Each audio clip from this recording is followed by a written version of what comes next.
നമസ്കാരം. സ്ത്രീയെ വീടിന് പുറത്തേക്കും പുരുഷനെ വീട്ടിനകത്തേക്കും നയിക്കുന്നതാകണം വിദ്യാഭ്യാസത്തിന്റെ ലക്ഷ്യം. വീട് പുരുഷനെയും പുറം ലോകം സ്ത്രീയെയും ആവശ്യപ്പെടുന്നുണ്ട്. ചൈനീസ് ജീവിതങ്ങളെക്കുറിച്ച് എഴുതി സാഹിത്യത്തിനുള്ള നൊബേൽ പുരസ്കാരം കരസ്ഥമാക്കിയ അമേരിക്കൻ എഴുത്തുകാരി പേൾ എസ് ബക്കിന്റേതാണ് ഈ നിരീക്ഷണം. അതെ, കഴിഞ്ഞ 16 വർഷങ്ങളായി കുടുംബശ്രീ സമൂഹത്തെ പഠിപ്പിക്കുന്നതും ഇതാണ്. സാമൂഹ്യ പാഠത്തിന്റെ മറ്റൊരു അധ്യായത്തിലേക്ക് ഇനി ഞങ്ങൾ പറയാം സോഷ്യൽ റിയാലിറ്റി ഷോയിലേക്ക് ഏവർക്കും സ്വാഗതം.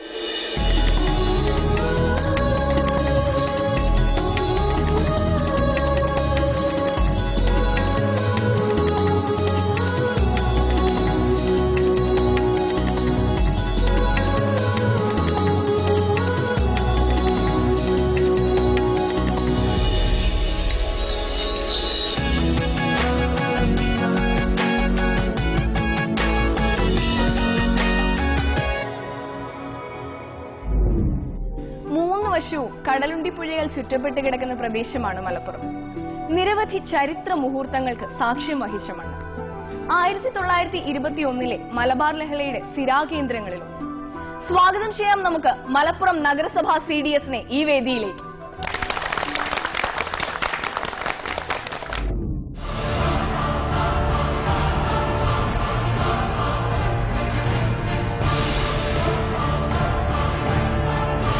മലപ്പുറം മുനിസിപ്പാലിറ്റി മൊത്തം ADS 21, അയൽക്കൂട്ടം 174, BPL അംഗങ്ങൾ 1762, APL അംഗങ്ങൾ 1544, SC അംഗങ്ങൾ 162, ST അംഗങ്ങൾ ഇല്ല.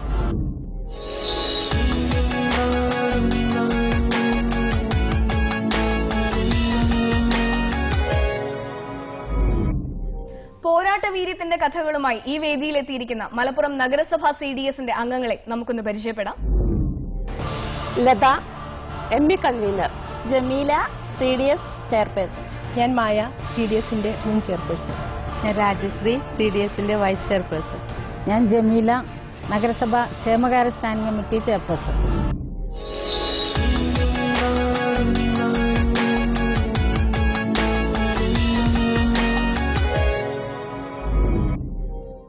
വിധികർത്താക്കളെ പരിചയപ്പെടാം.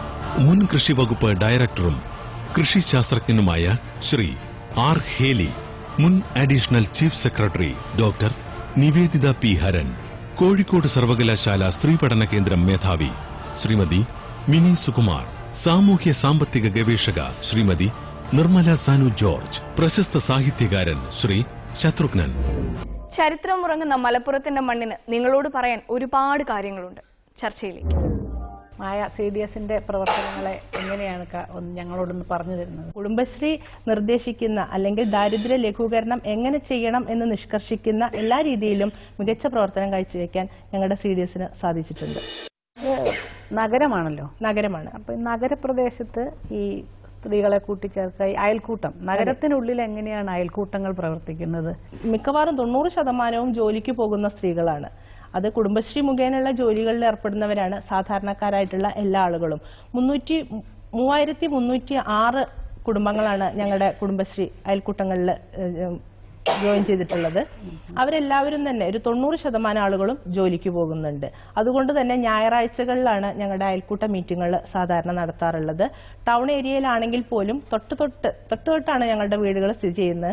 അതുകൊണ്ട് കുറച്ചുകൂടി പ്രവർത്തനം മെച്ചപ്പെടുത്താനാണ് ഞങ്ങൾക്ക് സാധിച്ചിട്ടുള്ളത്. പോസിറ്റീവായിട്ടാണ് ഞങ്ങൾ നഗരപ്രദേശങ്ങളിലുള്ള അയൽക്കൂട്ടങ്ങളെ കാണുന്നത്. ഞങ്ങളുടെ നഗരസഭയിലെ വിശപ്പ് രഹിത നഗരസഭ എന്ന് പറഞ്ഞിട്ടുള്ള ഒരു പദ്ധതി സാമൂഹ്യ സുരക്ഷാ മിഷനും നഗരസഭയും കൂടി ചെയ്യുന്നുണ്ട്. ഒരു ആള് പോലും വിശന്നിരിക്കരുത് എന്നുള്ള ലക്ഷ്യത്തോടു കൂടി ഭക്ഷണ വിതരണമാണ് നടത്തുന്നത്. ആ പദ്ധതി നടപ്പിലാക്കുന്നത് കുടുംബശ്രീയുടെ ബാവാസ് കാറ്ററിംഗ് എന്ന് പറയുന്ന യൂണിറ്റാണ്. 5 സ്ത്രീകളാണ് ഈ സംരംഭം തുടങ്ങിയിട്ടുള്ളത്. അവർക്ക് നഗരസഭ എഗ്രിമെന്റ് വെച്ചിട്ട് ഈ ഭക്ഷണം വിതരണം ചെയ്യാനുള്ള കാര്യങ്ങൾ ചെയ്തു കൊടുക്കുന്നു. ആശുപത്രികളിൽ, പൊതുസ്ഥലങ്ങളിൽ, ബസ് സ്റ്റാൻഡുകൾ അങ്ങനെയുള്ള സ്ഥലങ്ങളിലെല്ലാം ഭക്ഷണം വിതരണം ചെയ്യുന്നുണ്ട്. പ്രധാനമായിട്ടും ഗവൺമെന്റ് ആശുപത്രികളിലോ ഹോമിയോ ആശുപത്രി അങ്ങനെയുള്ള സ്ഥലങ്ങളിലാണ് വിതരണം ചെയ്യുന്നത്. അപ്പം നമുക്ക് ആദ്യത്തെ ഫിലിം കണ്ടിട്ട് ചർച്ച തുടരാം അല്ലേ?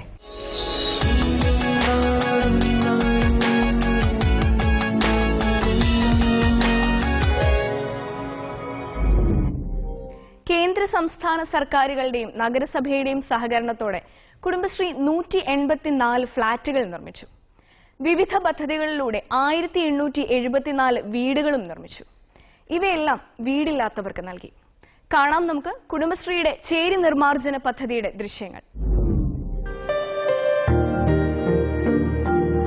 കേന്ദ്ര സംസ്ഥാന സർക്കാരിന്റെയും മലപ്പുറം നഗരസഭയുടെയും സഹായത്തോടെ കുടുംബശ്രീ നടപ്പിലാക്കുന്ന പദ്ധതിയാണ് integrated housing and slum development programme അഥവാ IHSDP. 2008 പദ്ധതി ആരംഭിച്ചത്. നഗരസഭാ പ്രദേശത്തെ സ്വന്തമായി വീടോ കിടപ്പാടമോ ഇല്ലാത്തവരെ പുനരധിവസിപ്പിക്കുന്ന പരിപാടിയാണ് മലപ്പുറം കുടുംബശ്രീ നേതൃത്വം കൊടുക്കുന്ന IHSDP പദ്ധതി. പദ്ധതിയിലേക്ക് ആളുകളെ കണ്ടെത്തുന്നതിനായി സർവേ നടത്തുകയാണ് ആദ്യം ചെയ്തത്. സർവേയുടെ അടിസ്ഥാനത്തിൽ കണ്ടെത്തിയവരിൽ നിന്ന് 184 പേരെ തിരഞ്ഞെടുത്തു. നഗരസഭ സൗജന്യമായി നൽകിയ 3.5 ഏക്കർ സ്ഥലത്ത് 184 ഫ്ളാറ്റുകളാണ് പദ്ധതിയുടെ ഭാഗമായി നിർമ്മിച്ചത്. നഗരസഭയിലെ 184 കുടുംബങ്ങൾക്ക് തലചായ്ക്കാൻ സ്വന്തമായി ഒരിടമൊരുക്കിയ ഈ പദ്ധതി തികച്ചും വേറിട്ടതും മാതൃകാപരവുമാണ്. ഒരു കുടുംബത്തിന് സുഖമായി താമസിക്കാൻ പാകത്തിനാണ് ഫ്ളാറ്റ് നിർമ്മിച്ചിരിക്കുന്നത്. ഒരു ബ്ലോക്കിൽ 2 നിലകളിലായി 4 അപ്പാർട്ട്മെന്റുകൾ എന്ന രീതിയിലാണ് ഫ്ളാറ്റിന്റെ ഘടന. വരാന്ത, hall, bath attached room, kitchen എന്നിവ അടങ്ങിയതാണ് ഒരു അപ്പാർട്ട്മെന്റ്.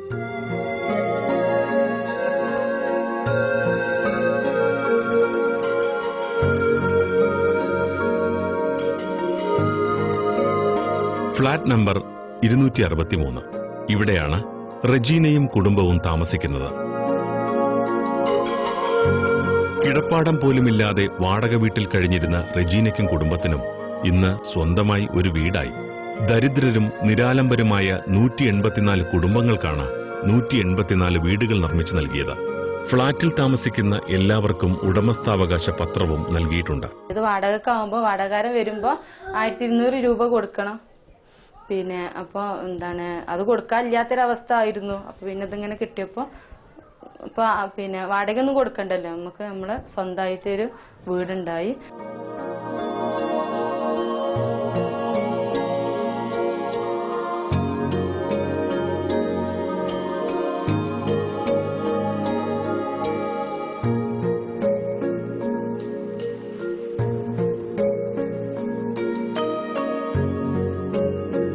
കുടുംബശ്രീ അംഗമായപ്പോൾ ഞാൻ പിന്നെ ഇങ്ങനെ ലോണ് കിട്ടി, കുടുംബശ്രീയിൽ നിന്ന് ലോണ് കിട്ടി. ഞാനൊരു പിന്നെ ഗിഡ്സ്, കുട്ടികളുടെ ഗിഡ്സ്, പിന്നെ ഞാനൊരു ഗിഡ്സ് ഒരു ഷോപ്പ് തുടങ്ങി. ഞാൻ അതിൽ ഇപ്പം എനിക്ക് വരുമാനമുണ്ട്, അതിൽ ജീവിതം മുന്നോട്ട് പോകുന്നുണ്ട്. എല്ലാം റെസിഡൻസ് അസോസിയേഷൻ രൂപീകരിച്ചും വിശേഷാവസരങ്ങളിൽ ആഘോഷങ്ങളും സംഗമങ്ങളും സംഘടിപ്പിച്ചുമൊക്കെ ഇവിടെ ഈ കുടുംബങ്ങൾ ഒത്തൊരുമയോടും സന്തോഷത്തോടും കൂടി ജീവിക്കുന്നു. ഇത് സംബന്ധിച്ച്, ഈ സ്കീം സംബന്ധിച്ച് ഒന്ന് പറയുമോ? ഇപ്പോൾ ഈ മുനിസിപ്പൽ ഏരിയാസിൽ പാർപ്പിടമാണ് ഏറ്റവും വലിയ ഒരു പ്രശ്നം. അതെ, ഈ ബെനിഫിഷ്യറീസ് എങ്ങനെ സെലക്ട് ചെയ്തു? ഇതിന്റെ പൈസ നിങ്ങൾക്ക് ഭൂമി പഞ്ചായത്ത് മുനിസിപ്പാലിറ്റി കൊടുത്തു. 184 കുടുംബങ്ങൾക്കാണ് ഞങ്ങൾ ഫ്ളാറ്റ് വഴി താമസ സൗകര്യം ഒരുക്കി കൊടുത്തിട്ടുള്ളത്. നഗരസഭയാണ് വീട് നിർമ്മിച്ച് നൽകിയിട്ടുള്ളത്. അതിന്റെ ഗുണഭോക്താക്കളെ കണ്ടെത്തുക എന്നുള്ളതാണ് കുടുംബശ്രീ വഴി ഞങ്ങൾ ചെയ്തിട്ടുള്ളത്. അർഹരായ ആളുകളെ കണ്ടെത്തുന്നതിന് വേണ്ടിയിട്ട് ഞങ്ങളൊരു സർവേ നടത്തുകയും. എന്തായിരുന്നു മാനദണ്ഡം ആളെ കണ്ടുപിടിക്കാനുള്ള? സ്ഥലം ഒന്നുമില്ല, അവർക്ക് വരുമാന മാർഗം ഒന്നുമില്ല, ജീവിക്കാനുള്ള മാർഗം ഇല്ലാത്ത ആളുകളെയും തീരെ സ്ഥലമില്ലാത്ത, വീടും സ്ഥലവും ഇല്ലാത്ത ആളുകളെയാണ് കണ്ടെത്തിയത്. പക്ഷെ സർവേ നടത്തിയത് വീടില്ലാത്തവർ, സ്ഥലമില്ലാത്തവർ, അങ്ങനെ കാറ്റഗറി തിരിച്ചിട്ടാണ്. വീട് മെയിൻ്റെനൻസ് ആവശ്യമുള്ളവർ, അങ്ങനെ 3 കാറ്റഗറി ആയിട്ടാണ് സർവേ നടത്തിയത്. ആ സമയത്ത് സ്ഥലമുണ്ട്, വീട് വെക്കാൻ സൗകര്യമുള്ള ആളുകൾക്ക് അങ്ങനെയും ചെയ്തു കൊടുത്തിട്ടുണ്ട്. വീട് വെക്കുന്നതിനുള്ള ആനുകൂല്യങ്ങൾ വാങ്ങിച്ചു കൊടുത്തിട്ടുണ്ട്. പക്ഷെ ആ സർവേ നടക്കുന്ന സമയത്ത് ഞങ്ങൾക്ക് ഇങ്ങനെയുള്ള സ്കീമുകളൊക്കെ ഉണ്ടല്ലോ, പക്ഷെ ഞങ്ങൾക്ക് ഒരിക്കലും ആ സ്കീം കിട്ടില്ല. കാരണം ഞങ്ങൾക്ക് സ്വന്തമായിട്ട് 1 സെന്റ് ഭൂമി പോലും ഇല്ല എന്നുള്ളതാണ് അവരുടെ ഒരു സങ്കടകരമായിട്ടുള്ള ഒരവസ്ഥ ആളുകൾ പറഞ്ഞത്. അത് മനസ്സിലാക്കിയിട്ടാണ് ഞങ്ങൾ നഗരസഭയോട് ആവശ്യപ്പെടുകയും നഗരസഭ ഒരു മടിയും കൂടാതെ നഗരസഭയുടെ 3.25 ഏക്കർ സ്ഥലം ഈ പദ്ധതിക്കായിട്ട് വിട്ടുകൊടുക്കുകയും നഗരസഭയുടെ നേതൃത്വത്തിലാണ് ഈ പദ്ധതി തുടങ്ങുകയും ചെയ്തിട്ടുള്ളത്. ആശ്രയ കുടുംബങ്ങളെ മുൻഗണനാ ലിസ്റ്റിൽ ഉൾപ്പെടുത്തി ആശ്രയ കുടുംബങ്ങൾക്ക് വീട് കൊടുത്തിട്ടുണ്ട്. അതുപോലെ തന്നെ വിധവകളായിട്ടുള്ള സ്ത്രീകളെ വളരെ അവർക്ക് സ്വന്തമായിട്ട് തൊഴിൽ ചെയ്യാൻ സാധ്യത ഉണ്ടെങ്കിൽ പോലും സ്വന്തമായിട്ടൊരു വീട് എന്നുള്ളത് എന്നൊരു സ്വപ്നമായിട്ട് മാത്രം അവശേഷിക്കുന്ന ആളുകളാണ്. അവർക്ക് അത് ഒരിക്കലും സാധിക്കുകയായിരുന്നില്ല. അങ്ങനെയുള്ള ആളുകളെ നമ്മൾ ഉൾപ്പെടുത്തിയിട്ടുണ്ട്, വിധവകളായിട്ടുള്ള ആളുകളെ. പിന്നെ പെൺകുട്ടികൾ മാത്രമാണ് അവർക്ക് ഉള്ള ആളുകളെ അങ്ങനെയൊക്കെ ഉൾപ്പെടുത്തിയിട്ടാണ് വളരെ നമ്മൾ പാവപ്പെട്ട ആളുകളെ എന്ന് വെച്ചാൽ സ്വന്തമായിട്ട് അവർക്ക് ഭൂമി വാങ്ങിക്കാൻ പറ്റില്ല, അവർക്ക് അതിന് സാധിക്കില്ല എന്നുള്ള തോന്നുന്ന ആളുകളെ മാത്രമാണ് ഇതിൽ ഉൾപ്പെടുത്തിയിട്ടുള്ളത്. റജീന, എന്ത് തോന്നുന്നു അതിനെപ്പറ്റി? ഭയങ്കര സന്തോഷമായി. അല്ല, ഇതിന്റെ മെയിൻ്റനൻസ് ഒക്കെ എങ്ങനെയാണ്? അവരുടെ അവകാശമാണ്. ഇപ്പൊ ആ വീട് എന്ന് പറയുന്നത് അവരുടെ സ്വന്തമാണ്. ഇനിയുള്ള മെയിൻ്റെനൻസും കാര്യങ്ങളൊക്കെ അവരാണ് ചെയ്യേണ്ടത്. അതുപോലെ എല്ലാ ആഘോഷങ്ങളും അവർ നല്ല കൂട്ടായ്മയോട് കൂടിയിട്ട് അവിടെ ചെല്ലുമ്പോൾ തന്നെ നമ്മളോട് പറയും, ഈ വീട് കിട്ടിയിട്ടുണ്ടായിരുന്നില്ലെങ്കിൽ ഞങ്ങൾക്ക് സ്വന്തമായിട്ടൊരു വീട് എന്ന് പറയുന്നത് അവരുടെ ഒരു സ്വപ്നത്തിൽ പോലും ഇല്ല. അങ്ങനെയുള്ള ആളുകൾക്കാണ് അവിടെ വീട് കിട്ടിയിട്ടുള്ളത്. അപ്പൊ അവരുടെ ഒരു സന്തോഷം, നമ്മൾ ചെല്ലുമ്പോഴുള്ള സ്നേഹപ്രകടനം, ഇതൊക്കെ കാണുമ്പോൾ തന്നെ നമുക്ക് വളരെ സംതൃപ്തി തോന്നാറുണ്ട്. റജീന നേരത്തെ ഇതിനു മുമ്പ് എവിടെയാ താമസിച്ചത്? വാടക ടൗണിലാണ്, കോട്ടപ്പടി എന്ന് പറയുന്ന സ്ഥലത്താണ്. ഇപ്പൊ ഇനി എത്ര ആശ്രയ ഇതിൽ വീട് കിട്ടാത്തവരുണ്ട്? വീട് കിട്ടാത്ത ആശ്രയ ഗുണഭോക്താക്കളില്ല, ഇനിയില്ല. പക്ഷെ ഇവിടെ നിങ്ങൾ 24 പേരാണ് ആശ്രയ എന്ന് പറഞ്ഞ് നിങ്ങൾ എഴുതിയിട്ടുണ്ട്. അതിന് അവർക്കെല്ലാം വീട് കിട്ടിയിട്ടുണ്ട്. ആശ്രയ കുടുംബങ്ങളെല്ലാവരും സ്വന്തമായിട്ട് ഇപ്പൊ വീടുള്ള ആളുകളാണ്. ഫ്ളാറ്റിൽ മാത്രമല്ല, അവർക്ക് സ്വന്തമായിട്ട് വീട് മറ്റു തരത്തിൽ നിർമ്മിച്ചു കൊടുക്കുകയും ചെയ്തിട്ടുണ്ട്. പക്ഷേ ഈ IHSDPയിൽ ഞങ്ങൾ ഫ്ളാറ്റ് മാത്രമല്ല കൊടുത്തിട്ടുള്ളത്, 1874 വീടുകൾ ഞങ്ങൾ പല പദ്ധതി പ്രകാരം നഗരസഭയിലുള്ള ആളുകൾക്ക് ചെയ്തു കൊടുത്തിട്ടുണ്ട്. അതിലുള്ള പ്രത്യേകത, കുടുംബശ്രീയുടെ ഒരു പ്രത്യേകത എന്ന് പറഞ്ഞാൽ നഗരസഭയുടെ പദ്ധതി ആണെങ്കിലും അയൽക്കൂട്ട കുടുംബാംഗങ്ങളെ മാത്രമാണ് അതിൽ ഉൾപ്പെടുത്തിയിട്ടുള്ളത്. അയൽക്കൂട്ടത്തിൽ നിന്ന് നമ്മൾ സജസ്റ്റ് ചെയ്യുന്ന ആളുകളെയാണ് നഗരസഭ ഈ ബെനിഫിഷ്യറീസ് ആയിട്ട് ഉൾപ്പെടുത്തുന്നത്.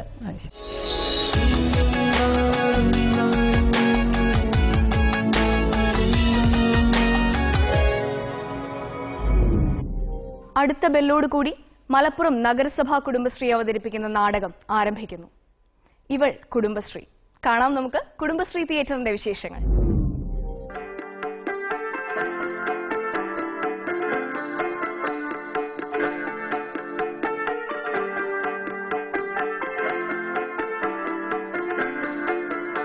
ഞങ്ങളിത് ആദ്യമായിട്ട് തുടങ്ങിയത് 1.5 വർഷം മുൻപ് CDS വാർഷികത്തിന് ഞങ്ങളെല്ലാവരും കൂടി സ്റ്റേജിൽ കയറി ഒരു ഡാൻസ് കളിച്ചു. അത് കാണികൾക്കൊക്കെ വളരെ ഇഷ്ടമായി. ഞങ്ങൾ ഒന്നും ഒരു പ്രിപ്പറേഷനും ഇല്ലാണ്ട് ഞങ്ങൾ ചെയ്തതായിരുന്നു.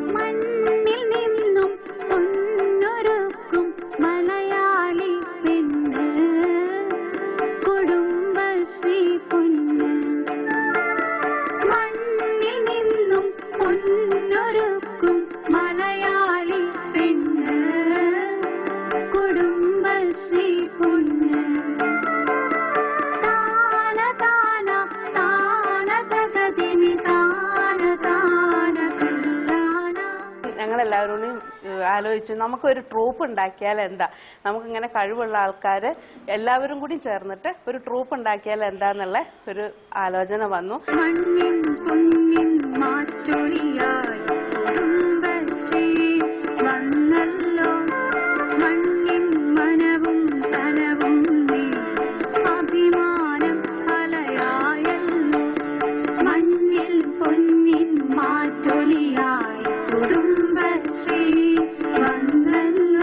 ആദ്യം ഞങ്ങൾ ഒരു നാടകമാണ് ചെയ്തത്.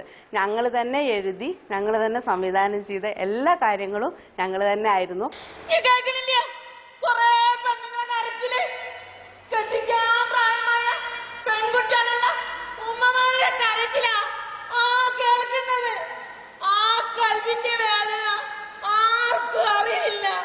സ്റ്റേറ്റ് ലെവലില് ഞങ്ങൾ അത് അവതരിപ്പിച്ചു. അതിൽ നല്ല മികച്ച നടിയായിട്ട് 3ാം സ്ഥാനം കിട്ടിയ ആളാണ് ഈ നിൽക്കുന്നത്.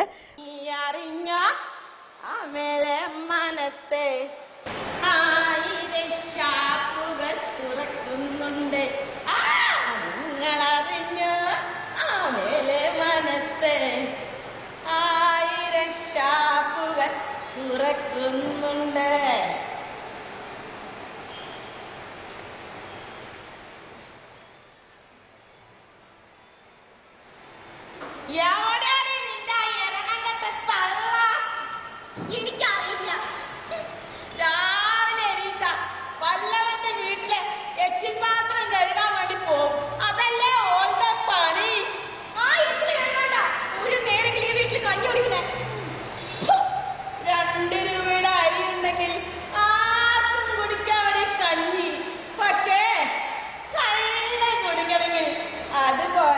വീട്ടിലടങ്ങി കൂടിയിരിക്കുന്ന ഒരു അമ്മയായിരുന്നു ഞാൻ.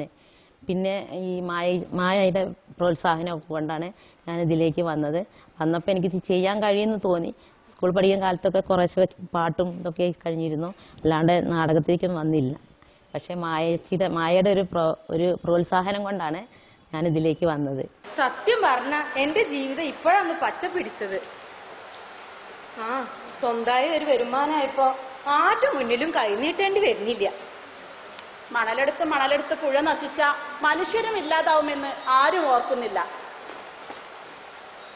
പണ്ടൊക്കെ എന്ത് രസമായിരുന്നു നിറഞ്ഞൊഴുകുന്ന പുഴ, അതിലൂടെ രാമേട്ടന്റെ തോണിയിൽ അക്കരെ ഇക്കരെയുള്ള യാത്ര. എന്ത് രസമായിരുന്നു.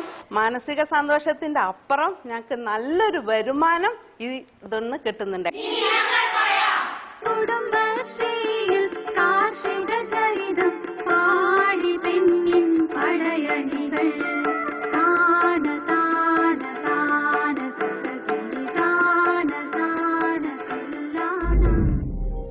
നല്ല ആക്ടിങ്. അതെ,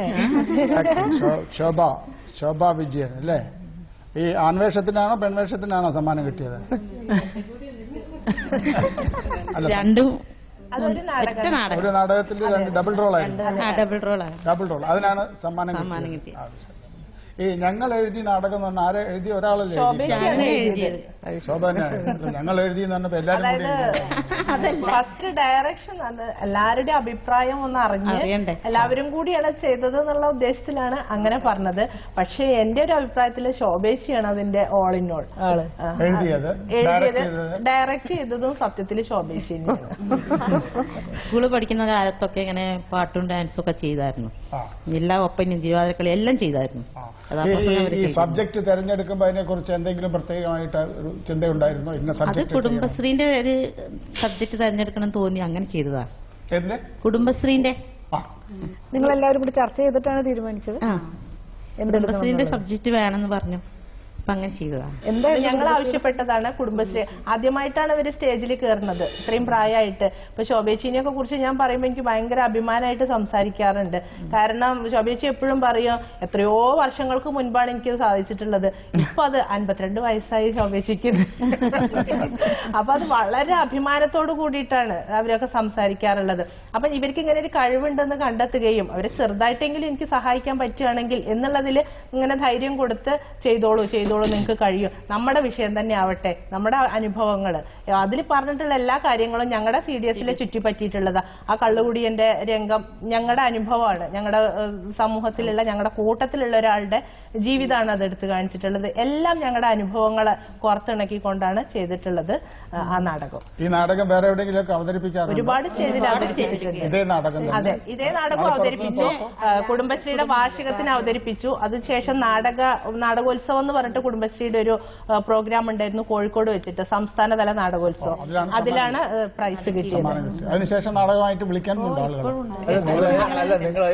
ഒരു വരുമാനം കിട്ടുന്നത് അറിയാൻ വേണ്ടി കമ്മ്യൂണിറ്റി തിയേറ്റർ എന്ന് പറഞ്ഞിട്ട് ഞങ്ങളൊരു പിന്നെ സൊസൈറ്റി പോലെ രൂപം കൊടുക്കണം. നാടകത്തിന് കാശൊക്കെ വാങ്ങിട്ട് പോയി. ഇപ്പൊ നാടകം മാത്രല്ല അതില് ഡാൻസ്, ഒപ്പന, തിരുവാതിരക്കളി, തെയ്യം എല്ലാം ചെയ്യും ഞങ്ങൾ. അതിന്റെ ഗ്രൂപ്പ് ലീഡറാണ് രാജശ്രീ. കമ്മ്യൂണിറ്റി തിയേറ്റർ ആദ്യം CDSലാണ് ഞങ്ങള് 12 പേര് വെച്ചിട്ട് ഞങ്ങൾ CDSലാണ് അത് ആദ്യം ചെയ്തത്. അത് കഴിഞ്ഞിട്ട് പിന്നെ ഇപ്പൊ ഇങ്ങനെ സ്റ്റേറ്റ് ലെവലൊക്കെ കഴിഞ്ഞിട്ട് പിന്നെ ജില്ലാ തലത്തില് പിന്നെ ജില്ലാ മിഷന്റെ കീഴിൽ ഞങ്ങൾ ഒരു ട്രൂപ്പായിട്ട് 12 പേര് ചേർന്നിട്ട് ഞങ്ങളൊരു ട്രൂപ്പ് ഉണ്ടാക്കി. അതിലിപ്പോ ഞങ്ങൾ എല്ലാ പിന്നെ ഐറ്റം ചെയ്യുന്നുണ്ട്. പിന്നെ ഡാൻസ് ഉണ്ട്, ഒപ്പനയുണ്ട്, അങ്ങനെ എല്ലാ കലാപരിപാടികളും ഞങ്ങൾ അതിൽ ചെയ്യുന്നുണ്ട്. ഞങ്ങൾ ജില്ലാ മിഷൻ തന്നെ ഞങ്ങളെ ഒരു ഇത് ആജീവിക ദീൻ ദയാൽ ഉപാധ്യായ ഗ്രാമീണ കൗശല്യ യോജന എന്നുള്ള ആ പദ്ധതിയിൽ ഞങ്ങളോട് ഒരു പ്രൊജക്ട് തന്നിട്ട് ഞങ്ങളോട് ചെയ്യാൻ പറഞ്ഞു. അപ്പൊ ഞങ്ങൾ അത് 2,40,000 രൂപയുടെ പ്രൊജക്റ്റ് ആയിരുന്നു. അത് ഞങ്ങൾ ഏറ്റെടുത്തിട്ട് ഞങ്ങൾ അത് പ്രോജക്ട് രാജശ്രീ എന്ന് പറയാമോ? പിന്നെ +2 പഠിക്കുന്ന കുട്ടികൾ, +2 കഴിഞ്ഞ കുട്ടികൾക്കൊക്കെ ട്രെയിനിങ് കൊടുത്തിട്ട് അവർക്ക് പ്ലേസ്മെന്റ് ഓരോ വലിയ വലിയ കമ്പനികളാണ്. കമ്മ്യൂണിറ്റി തിയേറ്ററുമായിട്ട് എന്തെങ്കിലും ബന്ധം? കമ്മ്യൂണിറ്റി ഇല്ല, ഞങ്ങളത് എല്ലാ പിന്നെ മലപ്പുറം ജില്ലയിലെ എല്ലാ പിന്നെ CDSകളിലും എല്ലാ ബ്ലോക്കുകളിലും ഞങ്ങൾ അതിനൊരു ബോധവൽക്കരണം നടത്തി. അപ്പൊ ഇത് ആജീവിക എന്നുള്ള പേരിൽ നേരത്തെ ഉള്ളതായിരുന്നെങ്കിലും അത്രയ്ക്ക് അങ്ങോട്ട് ജനങ്ങളിലേക്ക് എത്തിയിട്ടില്ലായിരുന്നു. പക്ഷെ ഞങ്ങൾ ഈ പ്രൊജക്ട് വെച്ച് നാടകം ചെയ്തപ്പോൾ അതിന് വലിയൊരു ഓളമാണ് ഉണ്ടായിരിക്കുന്നത്. ഒരുപാട് പേര് അപേക്ഷ നാടകത്തിലൂടെയാണ് നാടകത്തിലൂടെ ഞങ്ങളത് ആ പ്രൊജക്ട് ഞങ്ങൾ അവതരിപ്പിച്ചു. ഈ കമ്മ്യൂണിറ്റി തിയേറ്റർ പുതിയ നാടകങ്ങൾ എന്തെങ്കിലും അവതരിപ്പിക്കാൻ, പുതിയ ന്യൂ ജനറേഷനിലെ ആളുകളെ ആകർഷിക്കാൻ എന്തെങ്കിലും ചെയ്യുന്നുണ്ടോ? ഞങ്ങൾ പഠിപ്പിക്കുന്നുണ്ടോ? ഡാൻസ് പഠിപ്പിക്കുന്നുണ്ടോ? അതുകൊണ്ട് പിന്നെ ഇപ്പം ഈ തിയേറ്ററിന്റെ കീഴിൽ ഇപ്പൊ ഞങ്ങളത് ഇപ്പൊ രൂപീകരിച്ചിട്ടേ ഉള്ളൂ. അപ്പൊ ഞങ്ങളുടെ ഉദ്ദേശം അതാണ്. ഇനി പഠിക്കാൻ വരുന്ന പഠിപ്പിച്ചു കൊടുക്കുകയും ചെയ്യും. ഇപ്പൊ നാടകമാണെങ്കിലും ഡാൻസ് ആയാലും ഞങ്ങൾ പഠിപ്പിച്ചു കൊടുക്കുകയും ചെയ്യും. തെരുവ് നാടകങ്ങളും ഞങ്ങൾ നിങ്ങൾ ഏറ്റെടുത്ത് ചെയ്യുന്നു. അപ്പൊ ഇങ്ങനെ ഒരു ഇതിലേക്ക് സ്ത്രീകൾ വരുമ്പോ എന്താണ് അവരുടെ ഒരു പ്രതികരണം? ഇതിലേക്ക് വരുന്നത് ഞങ്ങളുടെ ഈ പ്രോഗ്രാം കാണുമ്പോൾ ഒരുപാട് പേര് ഞങ്ങളോട് പറയും, ഓ എന്ത് സന്തോഷമായി അറിയോ, ഞങ്ങൾക്കും ഇങ്ങനെ ചെയ്യണം, ഞങ്ങൾക്കും ഇങ്ങനെ ചെയ്യണം എന്ന് വല്ലാത്തൊരു ആവേശമാണ് അവർക്ക്. അപ്പൊ ഞങ്ങൾ ഡാൻസ് കളിക്കുകയാണെങ്കിൽ അവര് ഞങ്ങളുടെ കൂടെ അവർക്ക് കഴിയുന്ന പോലെ അവര് ഓഡിയൻസിന്റെ ഇടയിൽ നിന്ന് അവരും കളിക്കൽ തുടങ്ങും. എന്നിട്ട് എല്ലാവരും പറയും, ഓ ഞങ്ങൾക്കും വേണം ഇങ്ങനെ ഒന്ന്. ഇപ്പൊ ഞങ്ങളുടെ ഈ പ്രോഗ്രാം കണ്ടിട്ട് മിക്ക CDSലും ഇപ്പൊ കമ്മ്യൂണിറ്റി തിയേറ്റർ രൂപീകരിച്ചിട്ടുണ്ട്, ഒരുപാട് CDSല്. എന്നിട്ട് അവര് ഞങ്ങളോട് പറയും, നിങ്ങളാണ് ഞങ്ങളുടെ പ്രചോദനമായിട്ടുള്ളത് എന്നുള്ളത്. രാജി സത്യം പറഞ്ഞോ, അത് കണ്ടപ്പോ എനിക്ക് ആ ഡാൻസ് കണ്ടപ്പോ എനിക്ക് അറിയത്തില്ല അങ്ങനെ ചെയ്യാൻ ഒരു താല്പര്യം. പിന്നെ അവരിത് തുടങ്ങി കഴിഞ്ഞിട്ടുണ്ടെങ്കിൽ രാവിലെ ഒരു സമയം വയ്ക്കും, ഉച്ചയ്ക്ക് ശേഷം ആ കറക്റ്റ് ടൈമിന് ഇവർ എത്തും. അത് പ്രാക്ടീസ് ചെയ്യണം. ഭയങ്കര ചെയ്യാന്. പുതിയ നാടകം വല്ലതും പ്ലാൻ ചെയ്യുന്നുണ്ടോ? ഈ കുട്ടികളുടെ ഇടയിലുള്ള ഈ മയക്കുമരുന്നിനൊക്കെ എതിരായിട്ട് ഒരു തെരുവ് നാടകം ഞങ്ങൾക്ക് ചെയ്യണം എന്നുള്ളത് ഞങ്ങളിപ്പോ അതിന്റെ ഒരു ആലോചനയിലാണ്. സ്ട്രീറ്റ് പ്ലേ ആയിട്ട് ഈ ലഹരിക്ക് എതിരായിട്ട് ഒരു തെരുവ് നാടകം ചെയ്യണം എന്നുള്ള ഒരു പ്രചരണ നാടകങ്ങളാണല്ലോ. ഇത് ബാലസഭ കുട്ടികൾക്ക് നാടകക്കളരി, നാടൻ പാട്ടിന്റെ ക്യാമ്പ്, ഇതൊക്കെ ബാലസഭയിലെ കുട്ടികൾക്ക് ഞങ്ങൾ ചെയ്തു കൊടുക്കുന്നുണ്ട്. ബാലസഭയിൽ നിന്ന് കുട്ടികൾ വന്നിട്ടുണ്ട്? ബാലസഭയിലെ കുട്ടികളെ വന്നിട്ടില്ല. ബാലസഭയുടെ ചാർജുള്ള ആരെങ്കിലും ഉണ്ട്?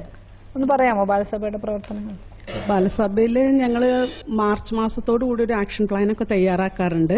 പിന്നെ ഓരോ മാസം ചെയ്യേണ്ട ഓരോ കാര്യങ്ങളെ കുറിച്ചൊക്കെ ഒരു പ്ലാൻ തയ്യാറാക്കിയിട്ട് കുട്ടികളെ വിളിച്ചിട്ട് അവരോടും കൂടെ ആലോചിച്ചിട്ടാണ് ഞങ്ങൾ ഓരോ കാര്യങ്ങൾ എന്ത് ചെയ്യണം എന്നുള്ളത് തീരുമാനിക്കല്. പിന്നെ ഞങ്ങൾ നീന്തൽ പരിശീലനം നടത്തിയിട്ടുണ്ട്. പിന്നെ എവിടെയാണ് നീന്തൽ പരിശീലനം? ഞങ്ങൾ മുനിസിപ്പാലിറ്റിന്റെ അടുത്ത് തന്നെ ഒരു കുളമുണ്ട്, നല്ല ഒരു കുളമുണ്ട്. അവിടെ വെച്ചിട്ട് ഞങ്ങൾ പരിശീലനം കൊടുത്തിരുന്നു. കുട്ടികൾക്ക് സർട്ടിഫിക്കറ്റ് ഒക്കെ കൊടുത്തിരുന്നു. പിന്നെ ഫുട്ബോളിന് കോച്ചിങ് ക്ലാസ് കൊടുത്തിരുന്നു. പിന്നെ സഹവാസ ക്യാമ്പ് കൊടുത്തിരുന്നു. പിന്നെ ക്വിസ് മത്സരം, പിന്നെ എന്താ പറയാ ക്രാഫ്റ്റ്, അങ്ങനെ. പിന്നെ ഞങ്ങളൊരു കുട്ടികളിൽ 15 വയസ്സ് തൊട്ട് 20 വയസ്സ് വരെയുള്ള കുട്ടികളിലൊരു പിന്നെ ദിശാബോധം വളർത്താൻ വേണ്ടി ഒരു ശില്പശാല സംഘടിപ്പിച്ചിരുന്നു. പിന്നെ അത് ഞങ്ങൾക്ക് എടുത്ത് പറയേണ്ട ഒരു കാര്യമായിരുന്നു. കുട്ടികൾ 15 വയസ്സ് തൊട്ട് 20 വയസ്സ് വരെയുള്ള കുട്ടികൾ തമ്മിലുള്ള ഒരു ആൺകുട്ടികൾക്കും പെൺകുട്ടികൾക്കും തമ്മിലൊരു എന്താ പറയാ ഒരു ചർച്ച, സൗഹൃദം. അവരുടെ കാര്യങ്ങൾ അവരുടെ വാക്കുകളിൽ നിന്ന് നമ്മൾ അറിയുമ്പോഴാണ് കുട്ടികളുടെ ഭാവനയിൽ ഇത്ര കാര്യങ്ങളുണ്ട്. ഇപ്പൊ ആൺകുട്ടികളും പെൺകുട്ടികളും എന്താണ് വർത്താനം പറഞ്ഞാൽ, എന്താ പുറത്ത് ബസ് സ്റ്റാൻഡിലൊക്കെ എന്താ ഞങ്ങൾ ഒരുമിച്ച് സംസാരിച്ചാല് നമ്മൾ പറയണതിനേക്കാളും അപ്പുറത്താണ് ആ കുട്ടികളുടെ, നമ്മൾ പറയുന്നതല്ല അവരുടെ മനസ്സിൽ നിന്ന് വരുന്ന കാര്യങ്ങൾ. അപ്പോഴാണ് നമ്മൾ അതിനെക്കുറിച്ച് ചിന്തിക്കണത് തന്നെ. എന്താ ഞങ്ങൾ ഒരുമിച്ച് പോയാൽ, എന്താ കുട ചൂടി ഒരുമിച്ച് പോയാൽ, അങ്ങനെ പല കാര്യങ്ങളും അവര് പറയുന്നത് കേട്ടിട്ട് അമ്മമാരുടെ അഭിപ്രായം മാറിയിട്ടുണ്ടോ? അമ്മമാരുടെ അഭിപ്രായം കൂടുതൽ അമ്മമാരും അങ്ങനെ അങ്ങോട്ട് ചെയ്തു വരുന്നില്ല.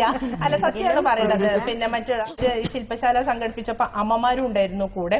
അപ്പൊ അവര് ചർച്ചകളിലൊക്കെ അവര് നല്ലോണം ശ്രദ്ധിച്ച് കേൾക്കുന്നുണ്ട്. കാരണം കുട്ടികൾ മനസ്സ് തുറക്കുകയാണ്. അവരുടെ പിന്നെ ക്ലാസ്സിൽ അവരുടെ മനസ്സ് തുറന്ന് സംസാരിക്കുമ്പോൾ അമ്മമാര് മനസ്സിലാക്കി. പക്ഷെ എനിക്ക് തോന്നുന്നത് അവർ കൂടുതലായിട്ട് ഇതേപോലെ നടന്നോളൂ, അല്ലെങ്കിൽ നിങ്ങളെ ഇഷ്ടം പോലെ ചെയ്തോളൂ എന്ന് അമ്മമാര് പറയുന്നില്ല.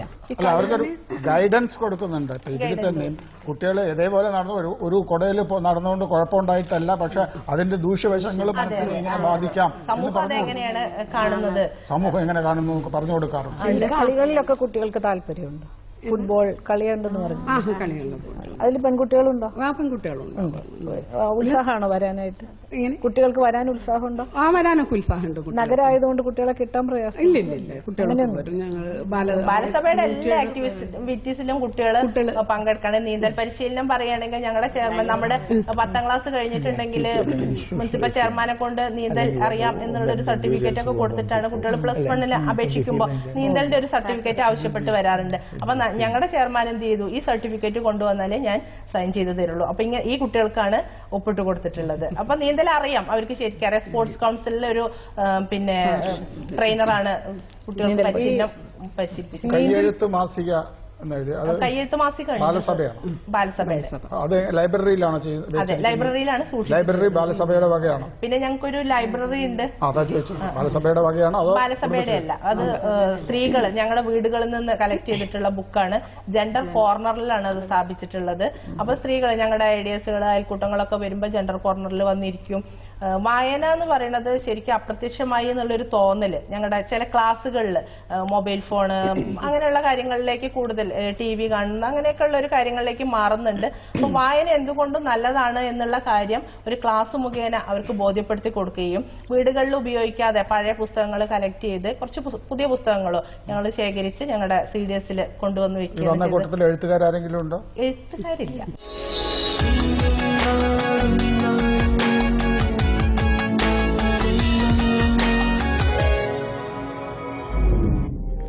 ശുദ്ധജലം ക്യാനുകളിലാക്കി നാടൊട്ടുക്കും വിതരണം ചെയ്യുന്നൊരു പദ്ധതി ഇവിടുത്തെ കുടുംബശ്രീ പ്രവർത്തകർ ആരംഭിച്ചിട്ടുണ്ട്. പ്യൂർ മലപ്പുറത്തിന്റെ ദൃശ്യങ്ങളൊന്ന് കാണാമേ. നഗരവാസികൾക്ക് ശുദ്ധജലം വിതരണം ചെയ്യുക എന്ന ലക്ഷ്യത്തോടെ മലപ്പുറം നഗരസഭ CDSന്റെ നേതൃത്വത്തിൽ ആരംഭിച്ച പദ്ധതിയാണ് പ്യൂർ മലപ്പുറം. കുടിവെള്ള പാചക ആവശ്യത്തിന് വേണ്ടുന്ന 20 ലിറ്റർ ശുദ്ധജലം പ്രത്യേക കാനുകളിൽ മിതമായ തുകയ്ക്ക് ആവശ്യക്കാർക്ക് എത്തിച്ചു നൽകുകയാണ് പദ്ധതിയിലൂടെ ചെയ്യുന്നത്. ഒരു സ്വകാര്യ കമ്പനിയാണ് പദ്ധതിക്ക് ആവശ്യമായ എല്ലാ മെഷീനുകളും സംരംഭകർക്ക് നൽകിയതും ഇവർക്ക് ആവശ്യമായ പരിശീലനം നൽകിയതും.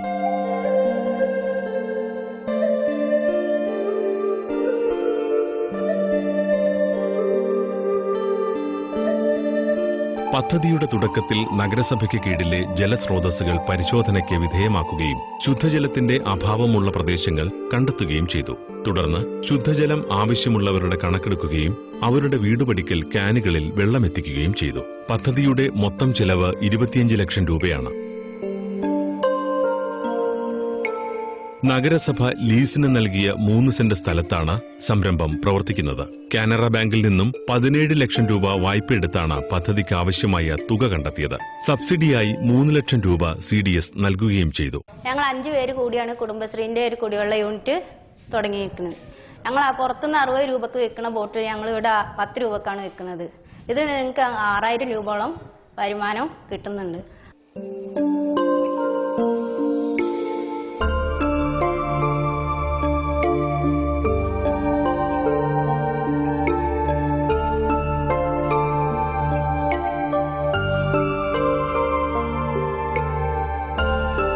ഇതിനകം രജിസ്റ്റർ ചെയ്ത 600 ഉപഭോക്താക്കൾക്കും ജലം വിതരണം ചെയ്തു വരുന്നു. ഒരു ബോട്ടിൽ വെള്ളത്തിന് 10 രൂപയും സർവീസ് ചാർജായി 2 രൂപയും അടക്കം 12 രൂപയാണ് ഈടാക്കുന്നത്. ഒരു ബോട്ടിൽ വെള്ളം വിൽക്കുമ്പോൾ സ്ത്രീകൾക്ക് 5 രൂപ ലഭിക്കുന്നു. ദിവസം 600 ബോട്ടിൽ വെള്ളം ഇവർ വിൽക്കുന്നുണ്ട്.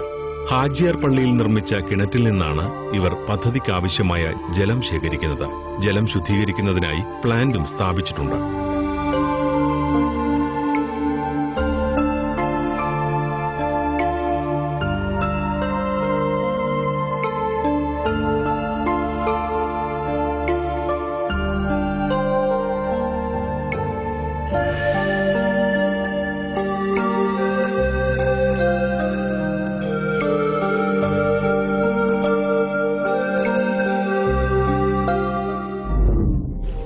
ഈ ആശയം എവിടെ നിന്നാണ് വിളിച്ചത്?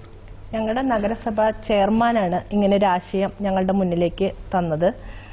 നഗരസഭയ്ക്ക് ഇങ്ങനെയൊരു പദ്ധതി തോന്നാൻ കാരണം നമ്മുടെ ടൗണിലുള്ള നഗരത്തിലുള്ള വീടുകളിലുള്ള വെള്ളം പരിശോധിച്ചപ്പോൾ കിണറുകളിലെ വെള്ളം പരിശോധിച്ചപ്പോൾ 100% കിണറുകളിലും കോളിഫോം ബാക്ടീരിയ അടങ്ങിയ വെള്ളമാണെന്ന് കണ്ടെത്തുകയും ഇതിനെന്താണ് ഒരു പരിഹാരം എന്നുള്ളത് ആലോചനയിലാണ് ചെയ്തത്.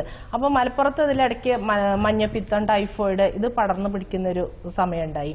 അപ്പോൾ ഭയങ്കര നഗരസഭയ്ക്ക് എപ്പോഴും മാലിന്യം അല്ലെങ്കിൽ കുടിവെള്ളം ഇതിനൊക്കെ എപ്പോഴും ഓരോ പ്രശ്നങ്ങളാണ്. അപ്പോൾ ചെയർമാൻ ഒരു മീറ്റിംഗ് വിളിക്കുകയും ചെയർമാൻ അറിഞ്ഞ കാര്യങ്ങൾ ഞങ്ങളോട് സംസാരിക്കുകയും ചെയ്തു. ഇങ്ങനെ ഒരു പദ്ധതിയുണ്ട്, വളരെ വിജയകരമായിട്ട് നിങ്ങൾക്ക് കൊണ്ടുപോവുകയും ചെയ്യാം, നിങ്ങൾക്ക് ഒരു വരുമാനം ആവുകയും ചെയ്തു, നഗരസഭയ്ക്ക് നിങ്ങൾ ചെയ്യുന്ന ഏറ്റവും നല്ലൊരു കാര്യമായിരിക്കും എന്ന് ഞങ്ങളോട് പറഞ്ഞു. ഒന്നും നോക്കാതെ ഞങ്ങളത് സമ്മതിക്കുകയാണ് ചെയ്തത്. കാരണം ആളുകൾക്ക് ചെയ്തു കൊടുക്കുന്ന നല്ലൊരു സാമൂഹ്യ പ്രവർത്തനം എന്നതും കൂടാതെ ഇവർക്ക് നല്ലൊരു വരുമാനം കൂടിയാണ്. നിങ്ങൾ 5 പേരെ ഇതിന് ഐഡന്റിഫൈ ചെയ്തു, 5 പേരുടെ ഒരു ഗ്രൂപ്പ്. അതെ, ആ ഗ്രൂപ്പിനെ വിശ്വസിച്ച് എങ്ങനെ 16 ലക്ഷം രൂപ കാനറ ബാങ്ക് വായ്പ നൽകും? കുടുംബശ്രീയിലുള്ള വിശ്വാസമാണ്, ആ 5 സ്ത്രീകളിലുള്ള വിശ്വാസം. അതുകൊണ്ട് കുടുംബശ്രീ എന്നുള്ള പ്രസ്ഥാനമാണ് ഈ ലോണിന് വേണ്ടിയിട്ടുള്ള കാര്യങ്ങൾ ചെയ്യുന്നത്, പേപ്പറുകൾ കൊടുക്കുന്നതൊക്കെ CDS ആണ് ചെയ്യുന്നത്. അപ്പോൾ ആ ഗ്രൂപ്പിനോടുള്ള കുടുംബശ്രീയോടുള്ള വിശ്വാസമാണ് ബാങ്ക് ലോൺ കൊടുക്കാൻ കാരണം. അല്ലാതെ ഒരു എഗ്രിമെന്റോ ഒരു ഡീഡോ ഒന്നും നമ്മൾ കൊടുക്കുന്നില്ല. കുടുംബശ്രീയിലുള്ള സ്ത്രീകൾ അത് തിരിച്ചടയ്ക്കും എന്ന് ബാങ്കിന് ബോധ്യമുള്ളത്. കാനറ ബാങ്കിന്റെ ആ ബ്രാഞ്ചിന് ഒരു സത്യം പറഞ്ഞ ഒരു പത്മശ്രീ കൊടുക്കണ്ടേ?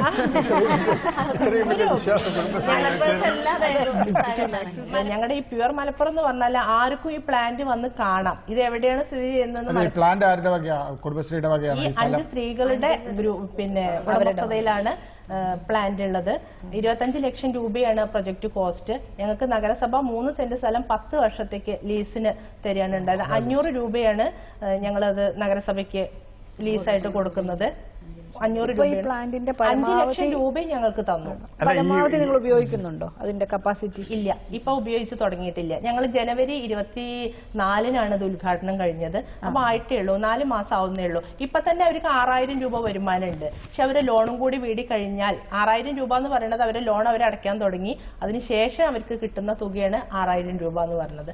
അപ്പൊ ലോൺ കൂടി അടവ് കൂടി തീർന്നാൽ ഞങ്ങൾക്ക് നല്ല ഒരു ഇന്നോവേറ്റീവ് ആയിട്ട് ആളുകൾക്ക് കാണിച്ചു കൊടുക്കാൻ പറ്റി. ഞങ്ങൾക്ക് ഇത് സാധിച്ചു എന്ന് പറയാവുന്ന ഒരു സംരംഭമാണ് പ്യുവർ മലപ്പുറം. ഗ്രാന്റ് ഇവർക്ക് നിങ്ങൾക്ക് കിട്ടിയിട്ടുണ്ടല്ലോ? ഇല്ല മാഡം,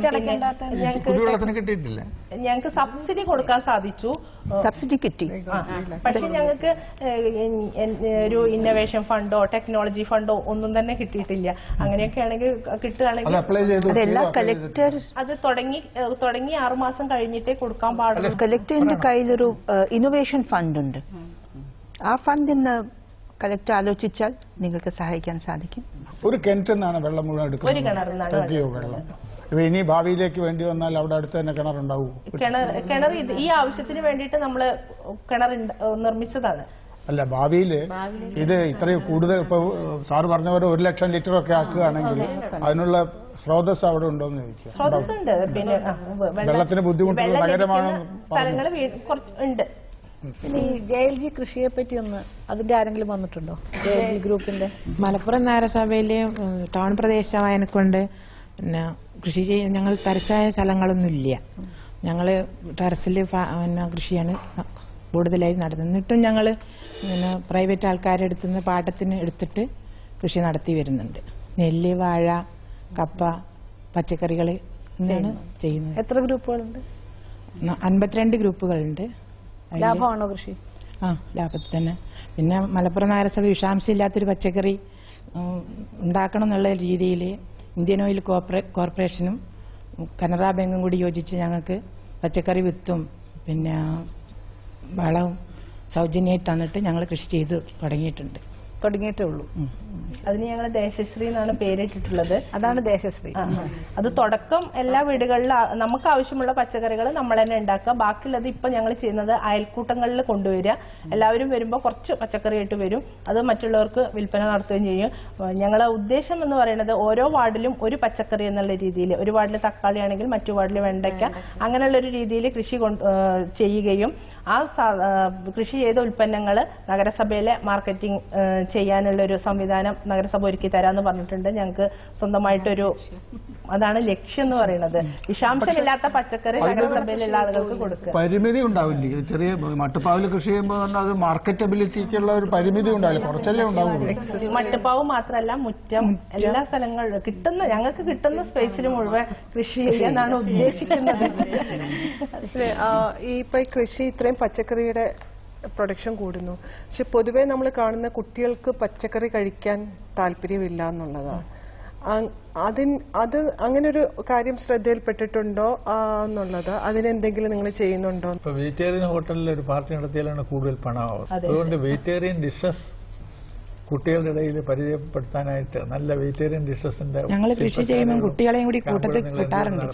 പുതിയ തലമുറയിലുള്ള കുട്ടികൾക്ക് എന്ന് പറയുമ്പോൾ നമ്മളെ ടെറസിന്റെ മുകളിലുള്ള പച്ചക്കറി ആകുമ്പോൾ അവർക്ക് കൂടുതൽ ഉത്സാഹമാണ്. എന്റെ മക്കൾ എന്റെ വീട്ടിന്റെ മുകളിലുണ്ട്, എന്നും രാവിലെ എണീറ്റാൽ അവിടെ പോയിട്ട് അവരെന്നെ പറിച്ചു കൊണ്ടുവരും. അത് അവർക്ക് കൂടുതൽ ഇൻട്രസ്റ്റാ വരുന്നത്. നമ്മള് വെള്ളം എടുത്ത് നമ്മൾ പോയി വെള്ളം ഒഴിക്കാൻ മടിച്ചാലും അവരാണ് ആ സന്ദേശം കൂടുതൽ വീടുകളിലേക്ക് പ്രചരിപ്പിക്കാൻ കുടുംബശ്രീ താല്പര്യം എടുക്കണമെന്നാണ് ഞങ്ങൾ പറയുന്നത്. പിന്നെ ഞങ്ങൾ പായസം ഇത് ഒരു ഇതിൽ ഞങ്ങൾ ADS പായസം മത്സരമൊക്കെ നടത്തിയിരുന്നു. അപ്പൊ ക്യാരറ്റ് കൊണ്ടുള്ള വെറൈറ്റി കൊണ്ടുള്ള പച്ചക്കറി, ചക്ക, ഫ്രൂട്ട്സ് കൊണ്ടുള്ള, പിന്നെ വെള്ളരി, ക്യാരറ്റ് ഇതുകൊണ്ടുള്ള പായസ മത്സരങ്ങളൊക്കെ ആയിരുന്നു ഞങ്ങൾ നടത്തിയിരുന്നത്. അങ്ങനെയൊക്കെ എല്ലാ ജനങ്ങൾക്കും എത്തിക്കുന്നുണ്ട്. ഒരു കാലത്ത് ശരിക്കും പറഞ്ഞ ഈ സിറ്റികളിലെല്ലാം കാണുന്നൊരു ഇതെന്ന് വെച്ചാൽ കുക്കിംഗ് ക്ലാസ്സസ് അതൊരു വലിയൊരു വരുമാനം ഉണ്ടാക്കുന്നതായിരുന്നു. പ്രത്യേകിച്ച് പല സ്ത്രീകളും അതൊരു മാർഗമായിട്ട് ഇപ്പം പക്ഷെ അത്രയും കാണാറില്ലെന്ന് തോന്നുന്നു. കാരണം TV എല്ലാം വന്നുകൊണ്ട് ഒത്തിരി അതിൽ വരുന്നോണ്ടായിരിക്കും ആൾക്കാർ വരാത്തതെന്നുള്ളത്. നിങ്ങൾക്ക് അങ്ങനെ ഒരു ചെറിയൊരു സംരംഭം നിങ്ങളുടെ അവിടെ തന്നെ നിങ്ങൾക്ക് കിട്ടിയൊരു ട്രെയിനിങ് ഉണ്ടല്ലോ, അത് മറ്റ് ഒരു ക്ലാസ് പോലെ ഒരു സ്കൂൾ പോലെ ചെറിയ തുടങ്ങാൻ നിങ്ങൾ ആലോചിച്ചിട്ടുണ്ടോ എന്നുള്ളത്? കുട്ടികൾക്ക് പഠിപ്പിച്ചു കൊടുക്കണം. അല്ലല്ല, കൂടുതൽ ആൾക്കാർക്ക് പഠിപ്പിച്ചു കൊടുക്കണം എന്ന് ആഗ്രഹം. ഒരു ട്രെയിനിങ്, ഒരു കുക്കിംഗ് ക്ലാസ്സസ് എന്നുള്ള ഇതില് ഇത്ര ദിവസത്തേക്കുള്ള കുക്കിംഗ് ക്ലാസ്സസ് അതൊരു നല്ലൊരു ബിസിനസ്സാ ശരിക്കും പറഞ്ഞാൽ. കാരണം നിങ്ങൾക്ക് ട്രെയിനിങ് കിട്ടിക്കൊണ്ട് എല്ലാരും കുക്കിംഗ് ചെയ്യുന്നതാ, പക്ഷെ നിങ്ങൾക്ക് ഒരു ടെക്നിക്കൽ സ്കില്ല് നിങ്ങൾക്ക് അവിടെ വന്നിട്ടുണ്ട്. നമ്മളെല്ലാം ഭക്ഷണം വെക്കും, പക്ഷെ നിങ്ങൾക്ക് അഡീഷണൽ ഒരു ട്രെയിനിങ് കിട്ടിയോണ്ട് നിങ്ങൾക്ക് ഒരു ടെക്നിക്കൽ സ്കില്ല് നിങ്ങൾക്ക് കിട്ടിയിട്ടുണ്ട്. ആ ടെക്നിക്കൽ ഒരു കുക്കിംഗ് ക്ലാസ് വെക്കുമ്പോഴേക്ക് നിങ്ങൾക്ക് ആ ടെക്നിക്കൽ സ്കില്ല് നിങ്ങൾക്ക് കിട്ടിയ സ്കില്ല് ഒരു വരുമാനമാക്കി മാറ്റിയെടുക്കാനായിട്ടുള്ള ഒരു സാധ്യത ഉണ്ടെന്ന് പറഞ്ഞത്. പിന്നെ ഞങ്ങളുടെ ഒരു നല്ലൊരു യൂണിറ്റ് ആണ് സർ ക്ലീൻ കേരള യൂണിറ്റ്.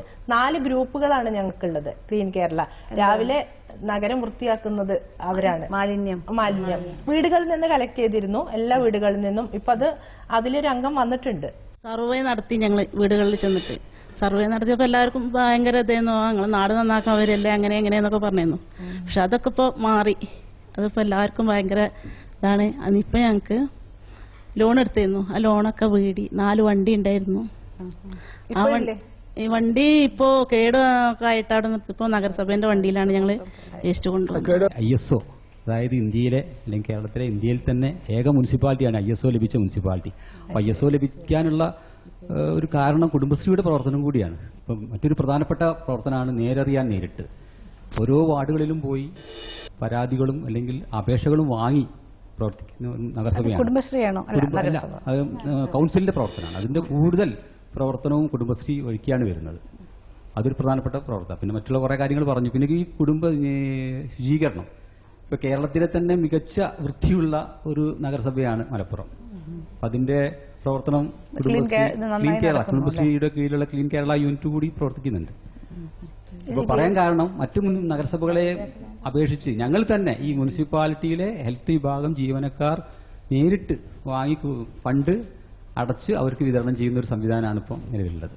ഒരു ചോദ്യം കൂടി, ഈ ജെൻഡർ കോർണറിന്റെ പ്രവർത്തനത്തെ പറ്റി ഒന്നും പറഞ്ഞില്ല. ഞങ്ങൾക്കൊരു 7 അംഗ സമിതിയുണ്ട്. അതിൽ അഡ്വക്കേറ്റ് ഉണ്ട്, നഗരസഭയുടെ ഇതുണ്ട്, പിന്നെ പോലീസിന്റെ സേവനമുണ്ട്. എല്ലാവരും കൂടി ഞങ്ങളൊരു യോഗം ചേർന്നിട്ട് അല്ലെങ്കിൽ അതിനെ കുറിച്ചിട്ടുള്ള കാര്യങ്ങൾ പരിഹരിക്കാൻ പറ്റുമോ? അവിടുന്ന് ഒരു 90% ഞങ്ങൾ അവിടുന്ന് തന്നെ പരിഹരിക്കാറുണ്ട്. പരിഹരിക്കാൻ പറ്റാത്തത് മാത്രം ഞങ്ങൾ വനിതാ സെല്ലിന് കൈമാറും, ജാഗ്രതാ സമിതിയിലേക്ക് കൈമാറും. വനിതാ സെല്ലിന് കൈമാറിയാൽ അവർക്ക് കേസെടുക്കാൻ പറ്റില്ലല്ലോ. അല്ല, അത് ഞങ്ങളുടെ എന്താണെന്ന് വെച്ചാൽ ആ പോലീസിന്റെ സഹകരണം ഞങ്ങൾക്ക് ഉണ്ട്. പുറത്തുനിന്ന് സെറ്റിൽമെന്റ് ആണ് കൂടുതലായിട്ട് ചെയ്യാറ്. കേസായിട്ട് ഇതുവരെ ഞങ്ങളുടെ ഒരു പ്രശ്നങ്ങളും പോയിട്ടില്ല. പൊതുവെ സ്ത്രീകളുടെ ഒരു അവസ്ഥ എങ്ങനെയാണ് മലപ്പുറം നഗരസഭയിൽ?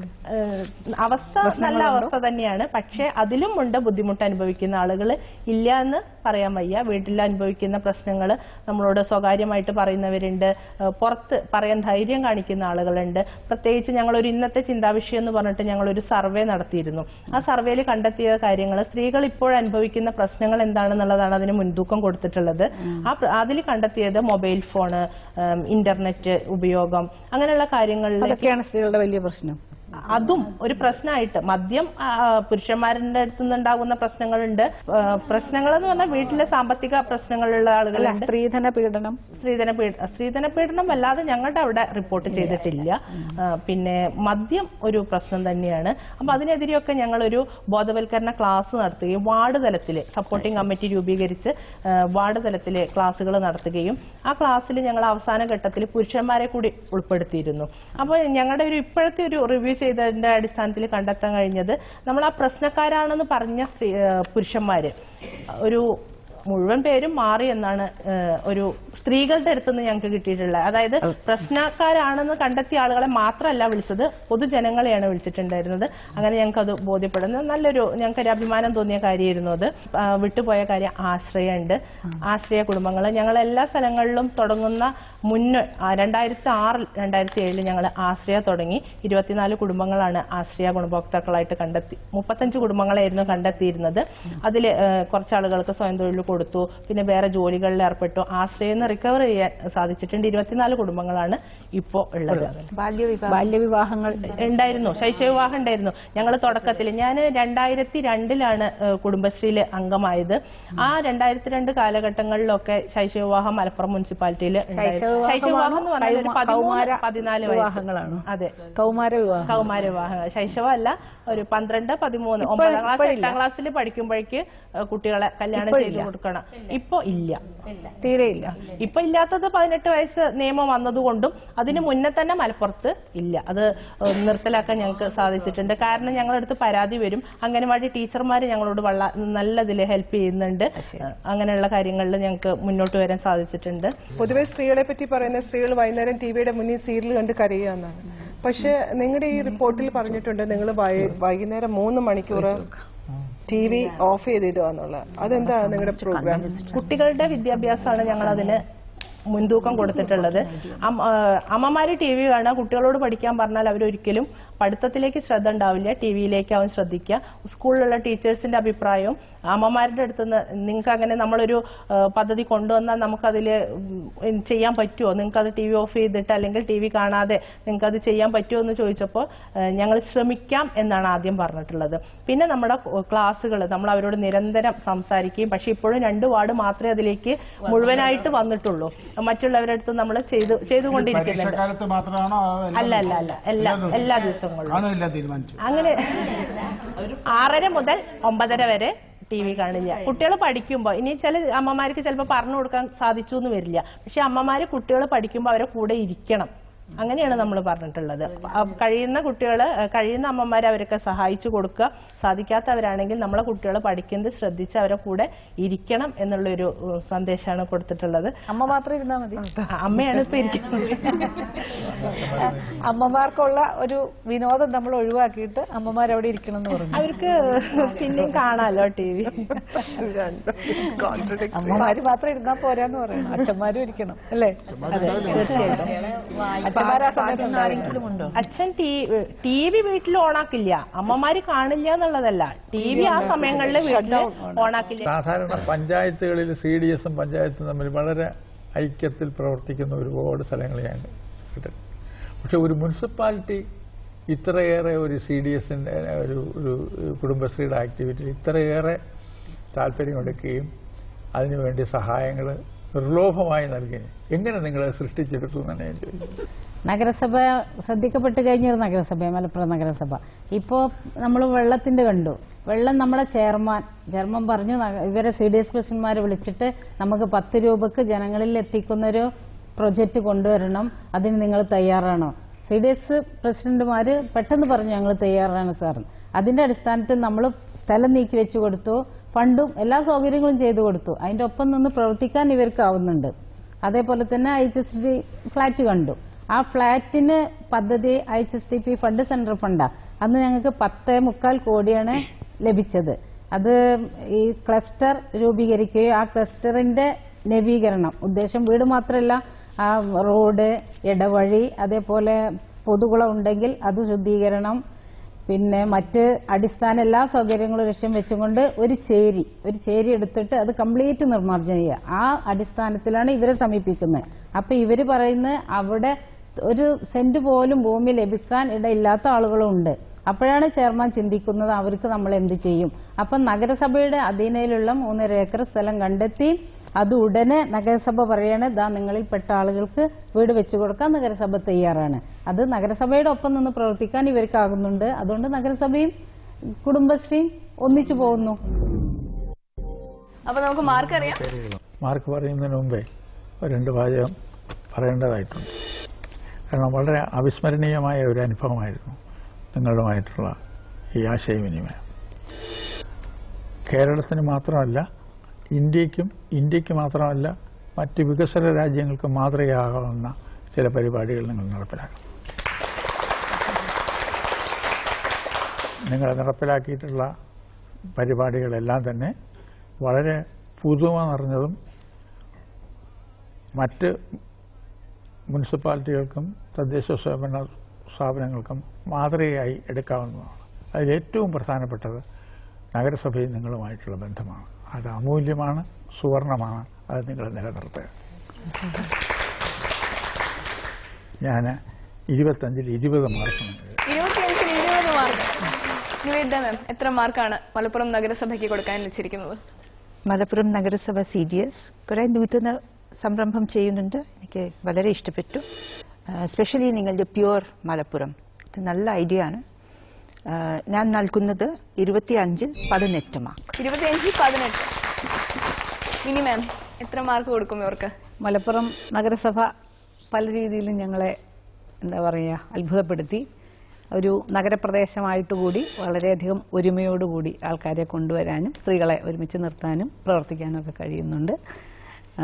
നിങ്ങളുടെ ബ്ലാക്ക് കവർ പോലെയുള്ള പരിപാടികളോട് എനിക്ക് ചെറിയൊരു പ്രശ്നമൊക്കെ തോന്നുന്നുണ്ടെങ്കിലും കമ്മ്യൂണിറ്റി തിയേറ്റർ എനിക്ക് വളരെ ഇഷ്ടപ്പെട്ടു. കാരണം അതിൽ പ്രവർത്തിക്കുന്ന നിങ്ങളുടെ എല്ലാ ആവേശം, ആഹ്ലാദം, സന്തോഷമൊക്കെ കാണുമ്പോൾ എനിക്ക് ഒരുപാട് സന്തോഷം തോന്നുന്നുണ്ട്. ഞാൻ നൽകുന്നത് 25-ൽ 18 മാർക്ക്. 25-ൽ 18 മാർക്ക്.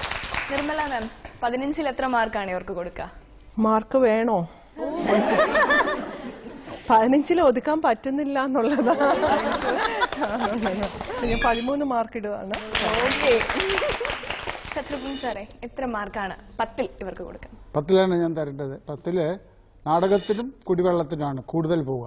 7 മാർക്ക് തന്നു. 7 മാർക്ക്.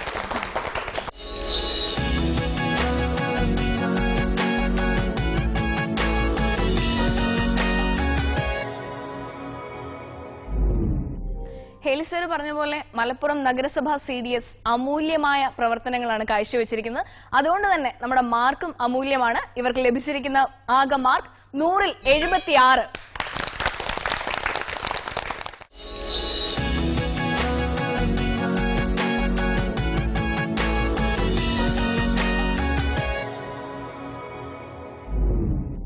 ഇത്രയും എപ്പിസോഡുകൾ അവതാരികയായിട്ട് ഈ വേദിയിൽ നിന്നപ്പോൾ എനിക്ക് തോന്നിയൊരു കാര്യമുണ്ട്. ഞാൻ ഇനി CDS ചെയർപേഴ്സൺമാരെ ഹെഡ് മിസ്ട്രസ് എന്നേ വിളിക്കും, CDS അംഗങ്ങളെ ടീച്ചർമാരെന്നും. കാരണം ഈ റിയാലിറ്റി ഷോ ഒരു ക്ലാസ് മുറിയാണ്, സമൂഹത്തിന് നേരെ സ്ത്രീ നയിക്കുന്ന പാഠശാല. സാമൂഹ്യ പാഠത്തിന്റെ അടുത്ത ക്ലാസ്സിൽ നമുക്ക് വീണ്ടും കാണാം. നന്ദി, നമസ്കാരം. മാവില്ലാനന്ദ നറുമണം ചൊരിയും നിറമാലയാനൻ കുടുംബശ്രീ കൂട്ടിനിണയും കൂടാനൊരുമ്പവും ചേരുന്നതാണ് കുടുംബശ്രീ. നമ്മുടെ ആളമാം കുടുംബശ്രീ കണ്ണിന്റെ കേദാരം കുടുംബശ്രീ ജീവന്റെ ജീവനാ കുടുംബശ്രീ മണ്ണിന്റെ മണമുള്ള കുടുംബശ്രീ മണ്ണിന്റെ മണമുള്ള